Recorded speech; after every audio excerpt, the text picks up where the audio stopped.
Assalamualaikum warahmatullahi wabarakatuh. Halo, apa kabar anak-anak semua? Bapak harap kalian dalam keadaan sehat selalu ya. Kembali dalam video channel biologi ini, kita akan membahas tentang keanekaragaman hayati Indonesia. Jadi, Bapak harap kalian dapat menyimak sampai habis video channel ini ya.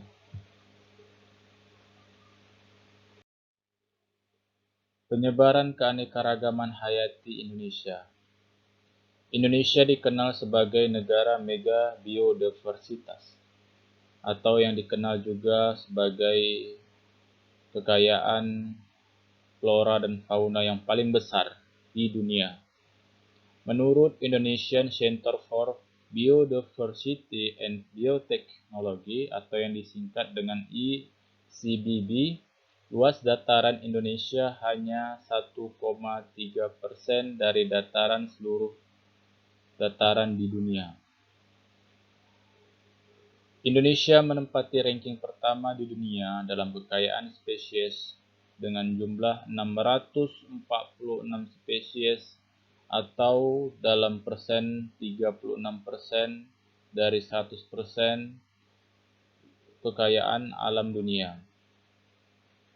Ranking pertama dalam kekayaan spesies yaitu pada kupu-kupu besar dan berwarna-warni yang berjumlah 121 spesies dengan 36% endemiknya, atau yang dikenal dengan 36% yang hanya ditemukan pada wilayah tertentu di Indonesia.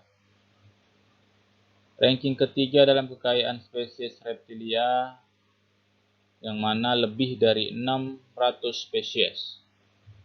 Kemudian ranking keempat dalam kekayaan burung dengan jumlah spesies 1.603 spesies dengan 28% endemiknya.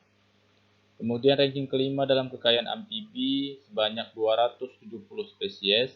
Dan yang terakhir ada ranking ketujuh untuk tumbuhan berbunga sekitar 2.500 atau saya ulangi 25.000 spesies.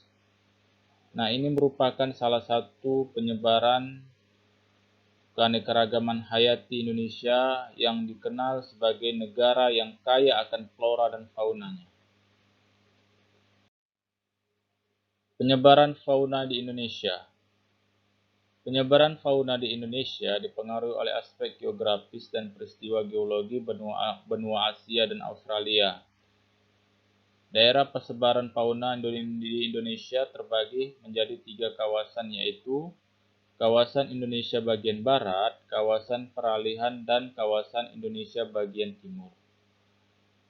Pakar berpendapat bahwa tipe fauna kawasan Indonesia bagian barat mirip dengan fauna di Asia Tenggara atau Oriental, sedangkan fauna di kawasan Indonesia bagian timur sangat mirip dengan fauna benua Australia.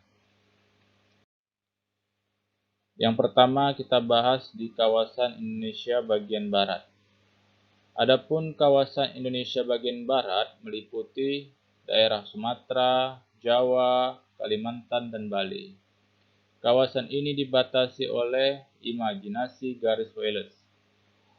Jenis fauna kawasan Indonesia barat adalah harimau, macan tutul atau leopard, gajah, badak Jawa, orang hutan, beruang madu, dan jalak Bali.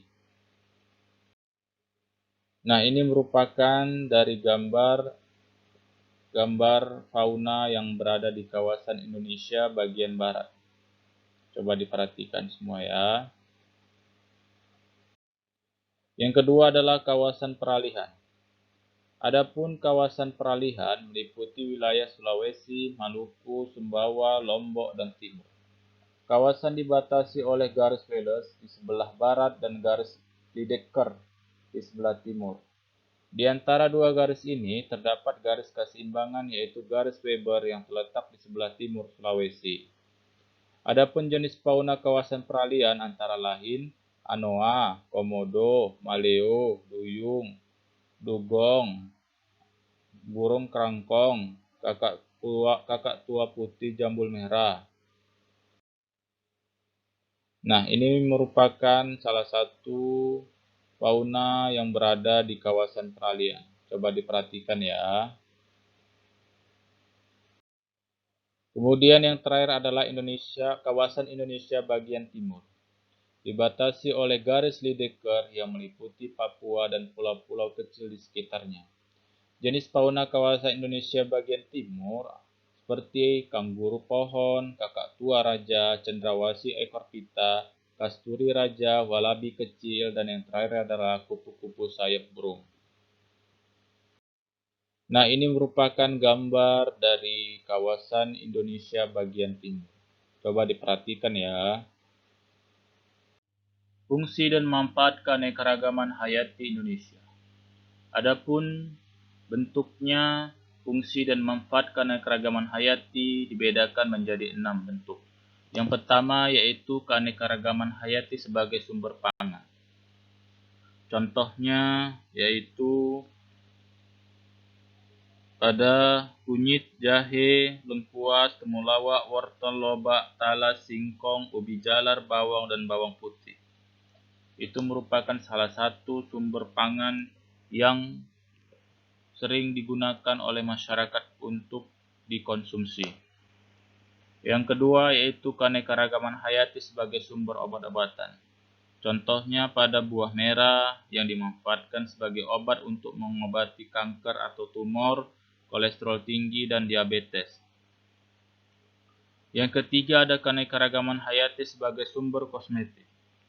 Adapun contohnya yaitu pada bunga mawar, bunga melati, cendana, kenanga, dan kemuning dimanfaatkan untuk wewangian atau parfum. Kemudian yang keempat yaitu keanekaragaman hayati sebagai sumber sandang. Contohnya pada rami, kapas. Kemudian ada sisal, kenap, jute dimanfaatkan sebagai seratnya untuk dipintal menjadi kain atau bahan pakaian. Kemudian yang kelima yaitu keanekaragaman hayati sebagai sumber papan. Contohnya pada kayu jati, kayu kelapa, kayu nangka, kayu meranti. Kemudian yang terakhir adalah keanekaragaman hayati sebagai sumber budaya. Contohnya pada budaya upacara kematian di Toraja menggunakan berbagai jenis tumbuhan yang dianggap memiliki nilai magis saat memandikan jenazah, misalnya limau, daun kelapa, pisang, dan rempah-rempah. Menghilangnya keanekaragaman hayati. Menghilangnya keanekaragaman hayati di suatu wilayah dapat disebabkan oleh beberapa faktor berikut ini. Yang pertama yaitu hilangnya habitat. Hilangnya habitat dikarenakan karena bertambahnya jumlah penduduk menyebabkan semakin bertambahnya pula kebutuhan yang harus dipenuhi. Lahan yang tersedia untuk kehidupan tumbuhan dan hewan semakin sempit karena digunakan untuk tempat tinggal penduduk, dibabat untuk digunakan sebagai lahan pertanian atau dijadikan lahan industri. Yang kedua yaitu pencemaran tanah, udara, dan air. Pencemaran tanah, udara, dan air dapat berbahaya bagi kehidupan makhluk hidup. Akibatnya tidak hanya dapat menyebabkan kematian makhluk hidup, tetapi menyebabkan lapisan ozon di atmosfer berlubang,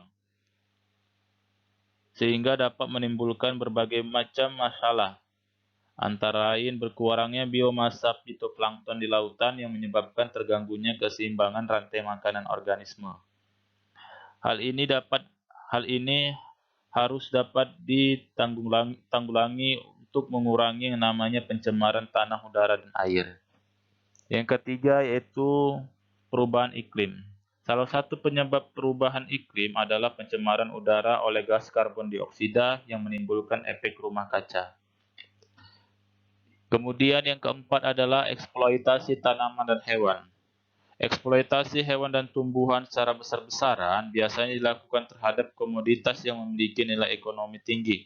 Misalnya kayu hutan yang digunakan untuk bahan bangunan dan ikan tuna sirip kuning yang harganya mahal dan banyak diminati oleh pencinta makanan laut.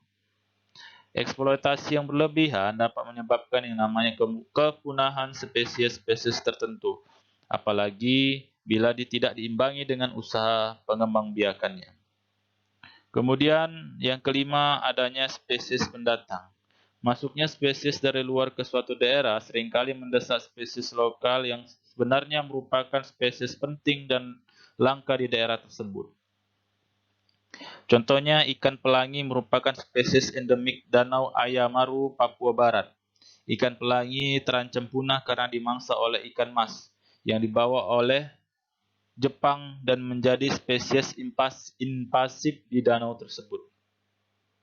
Kemudian yang keenam yaitu industrialisasi pertanian dan hutan. Para petani cenderung menanam tumbuhan atau memelihara hewan yang bersifat unggul dan menguntungkan, sedangkan tumbuhan dan hewan yang kurang unggul dan kurang menguntungkan akan disingkirkan.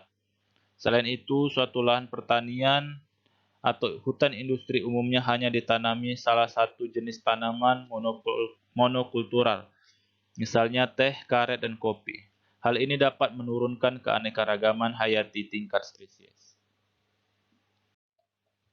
Upaya pelestarian keanekaragaman hayati. Upaya melakukan pelestarian atau konservasi dilakukan dengan dua cara. Yang pertama ada konservasi ex situ, adalah usaha pelestarian dilakukan di luar habitat. Contohnya taman safari, kebun raya, kebun binatang.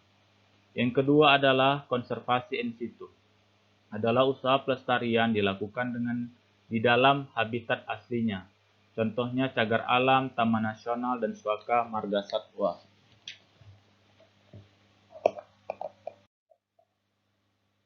Ayo cari tahu. Apabila Anda menjadi anggota komunitas pencinta lingkungan, apakah sikap yang Anda lakukan apabila melihat teman Anda melakukan transaksi jual beli hewan yang dilindungi? Poin untuk nilai tugas. Tugas direkam dalam bentuk video MP4, sertakan juga naskah soal dan jawaban. Laporkan tugas Anda melalui Google Classroom.